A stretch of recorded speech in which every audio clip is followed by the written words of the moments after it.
Même chose pour la bhakti. Tout le monde peut devenir dévot. Ça ne veut pas dire que ça ne prend pas de qualification. Ça prend une très grande qualification. Il faut être Shraddhavan.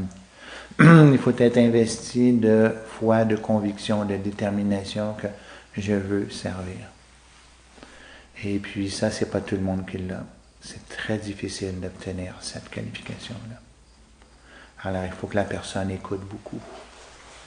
Il faut qu'elle prenne l'association des dévots, mais il faut qu'elle désire prendre l'association des dévots. Ça a plein d'autres désirs. Alors, on va faire d'autres choses que vouloir aller prendre l'association des dévots. Mais plus on prend l'association des dévots, plus notre Shraddha augmente. Plus notre Shraddha augmente, plus on est qualifié pour la bhakti. Plus on est qualifié pour la bhakti, plus on va être capable de s'abandonner davantage. Tout ça augmente. Alors, c'est à nous de choisir si on veut augmenter notre bhakti ou si on est trop occupé à faire d'autres choses. Alors, la bhakti est ouverte à tous, mais c'est pas tout le monde qui va pouvoir y aller. C'est même pas tout le monde qui va vouloir avoir la qualification pour vraiment bien le faire.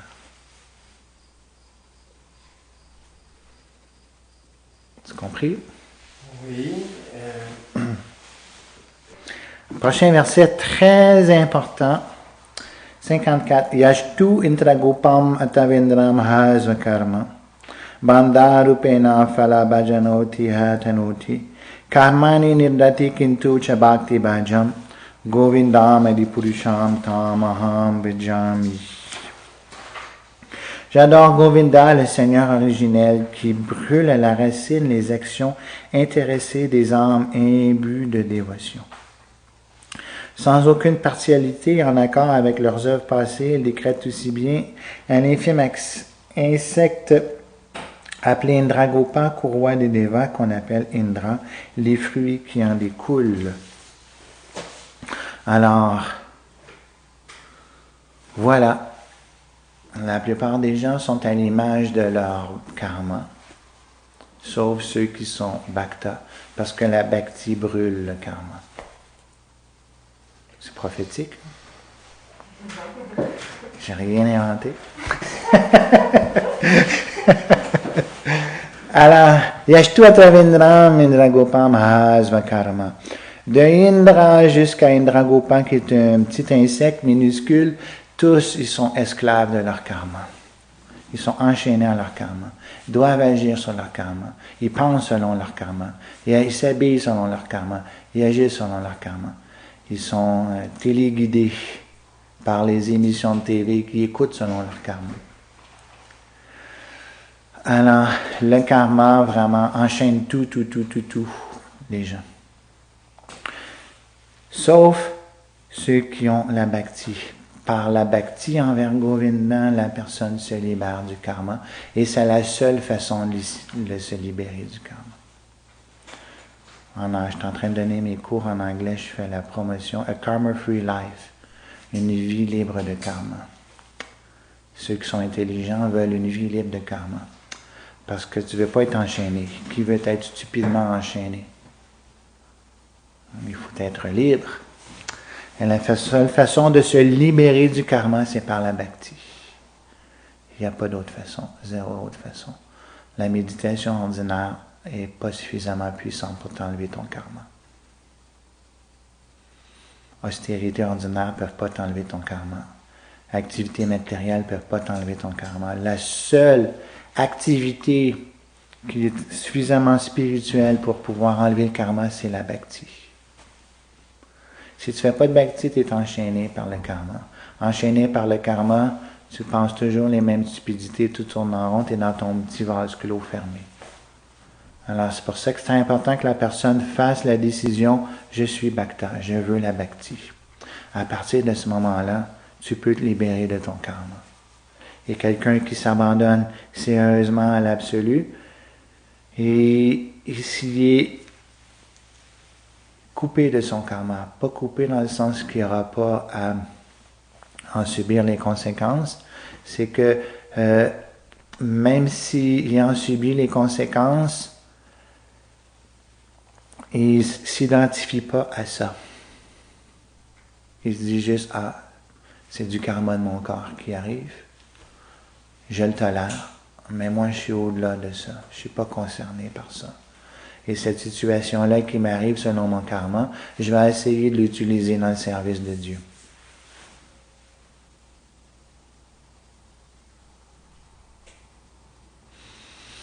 Et c'est ça le principe.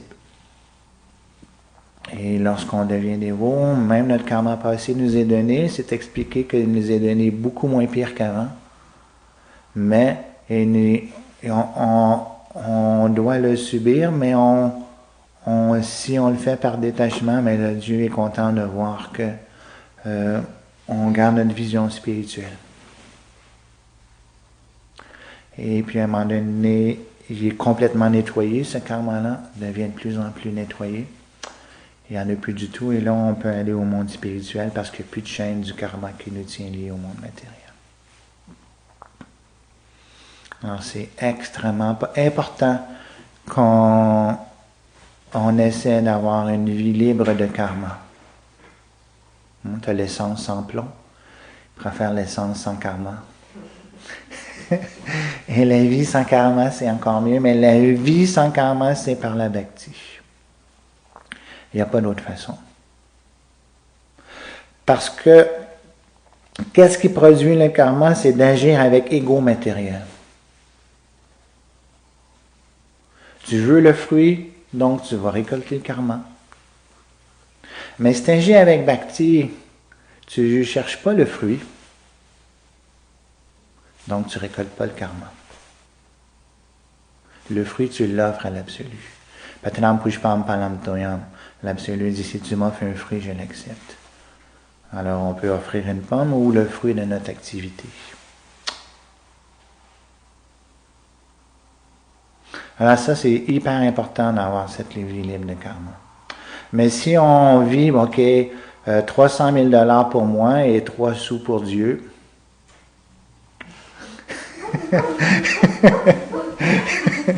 c'est pas de la bhakti.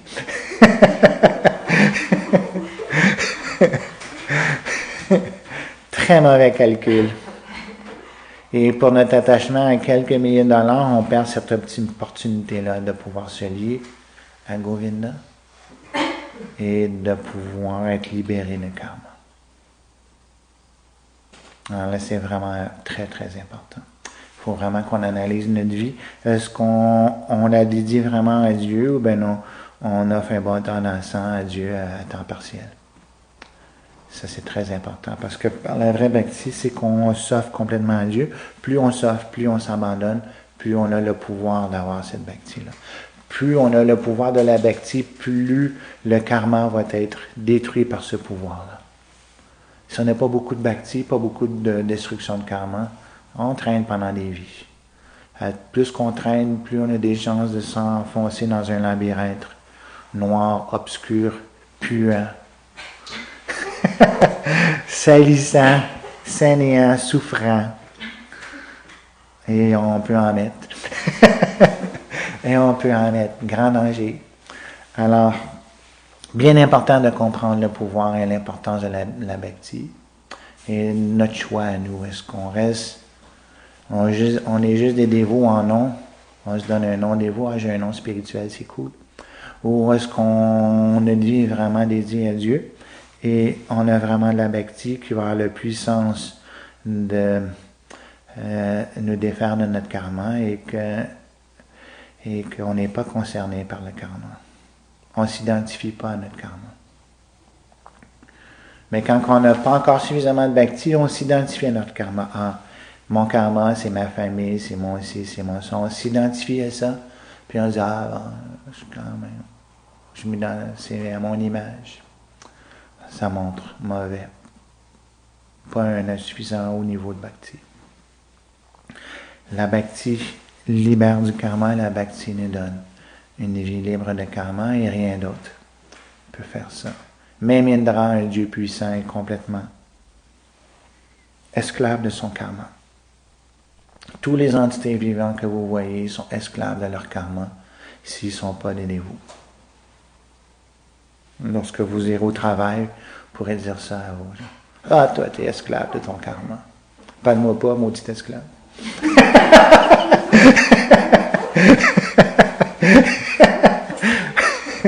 Ah ouais, là, esclave travaille, là. Alors, c'est l'esclavage. D'être pris dans son karma, c'est de l'esclavage. Et la seule chose qui enlève de cet esclavage-là, c'est la bhakti. Mais ça a l'air le contraire. Le monde dit, hey, toi, tu vas adorer Dieu, et c'est de l'esclavage. Moi, je suis libre. La fin de semaine, j'écoute toute la TV que je veux. Je suis complètement libre. Je vais au centre d'achat, j'achète qu'est-ce que je veux. Liberté totale. Alors, c'est exactement l'opposé. Complet, complet, complet. Ceux qui font de la bhakti, ils ont de l'air esclave comme ça. Je ne sais pas si je vous avais conté cette histoire-là à vous. Mon professeur donnait ses cours en France, tout le monde était dans le gros... Il y avait un gros soleil, et puis tout le monde était à l'ombre. Lui, il était dans le côté hyper soleil, et puis là, quelqu'un qui était avec lui a apporté un genre de parapluie pour y donner de l'ombre à lui aussi. Puis là, une personne qui est en avant a dit, « Ah! » Elle a parlé à la personne, « Ah, vous êtes un esclave! »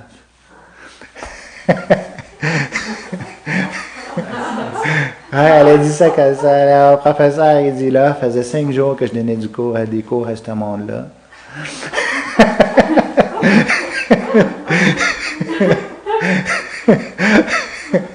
C'est ça qui en est sorti.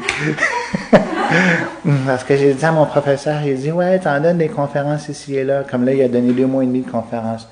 Puis avant qu'il commence, j'ai dit, OK, on va voir ce que ça donne. Là, il dit, maybe, il dit, oui, ça va peut-être donner une personne sérieuse va venir. Fait que là, j'ai dit, puis je t'ai donné plein de conférences, partout. Ça a-tu donné quelque chose? Il dit, maybe one, but still is necessary. Mais peut-être une personne, mais elle n'est pas encore venue encore. Alors, c'est ça un des principes. Pourquoi qu'on ne veut pas donner ces cours-là juste à n'importe qui, n'importe quoi. Si tu fais ça à n'importe qui, n'importe quoi, ça te s'interprète toutes sortes de choses hyper bizarres. Ah, t'es un esclave. Parce que le monde, ils sont tellement dans l'illusion aujourd'hui, ils ne s'aperçoivent pas comment ils sont esclaves de leur propre karma. Et un professeur hyper qualifié comme mon professeur va vraiment s'époumoner à essayer de trouver, donner un coup pour que le monde comprenne qu'ils sont esclaves, qu'ils doivent s'en sortir, mais non, complètement le contraire. Extrêmement, extrêmement difficile parce que la société est à un niveau d'illusion gigantesque. L'évolution de l'illusion a grandi à une vitesse phénoménale. Les mégahertz vont rapidement dans l'illusion. Alors ça, c'est vraiment hyper important à comprendre. Sans bhakti, c'est le karma. On est esclave de ça. Est-ce qu'il y a des questions? C'est clair?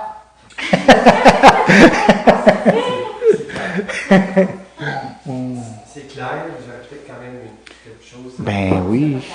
Oui, non, on va plus loin. Je veux juste savoir si mon idée est correcte. Nous autres, avant de se dire dévots dans une pure bhakti sans mélange, on a à augmenter nos activités spirituelles, tout ça, puis on a à vivre aussi encore avec notre karma un peu, là, on est pris quand même entre les deux. Là. Alors là... Je ne peux pas juste dire parce que je suis dévot que le karma, on ne connaît plus ça. Là. Je crois qu'on a des étapes à... Bon. Dans quelle étape, là? Ben, moi, je pense que je ne suis pas un pur dévot... Un dévot débutant. Oui, c'est ça. Ça, je veux dire. Alors, je me dis peut-être qu'il y a des fois, j'agis vraiment avec une conscience plus spirituelle. Puis d'autres fois, ben, le matériel revient au galop. Oui, alors là, il y a plusieurs choses importantes à comprendre. Quelqu'un dit, moi, je ne suis pas vraiment un dévot, donc je vais agir selon mon karma. Il y a beaucoup de vrai, mais il y a beaucoup de danger. Alors, le vrai est assez évident, on n'en parlera pas trop. Le danger, c'est de dire que se penser, je ne suis pas encore un dévot, un vrai dévot, 100% dévot. Ça, c'est s'imaginer que seulement lorsque je vais être pleinement pur, je vais être dévot. En attendant, je suis à temps partiel, je suis un demi-dévot. Je sais qu'on a déjà parlé On de est liberté. demi-bacta. C'est ça, mais c'est pas juste ça l'idée, c'est l'ego. Dans l'ego spirituel qu'on a. Si dans notre ego spirituel, on ne s'identifie pas vraiment, je suis un dévot, là, c'est la craque par laquelle on se donne des excuses pour ne pas l'être. Puis là, on se dit, ah, ben, de toute façon, mon karma a repris dessus là, pendant quelques minutes. Parce que je ne suis pas encore un vrai dévot, là, je tente les deux. Là. Alors, ça, c'est être plus au niveau mental, et c'est pas juste le karma, c'est le niveau mental qui s'installe. Alors, il faut vraiment faire bien attention de ne pas utiliser l'excuse du karma pour se garder au niveau mental.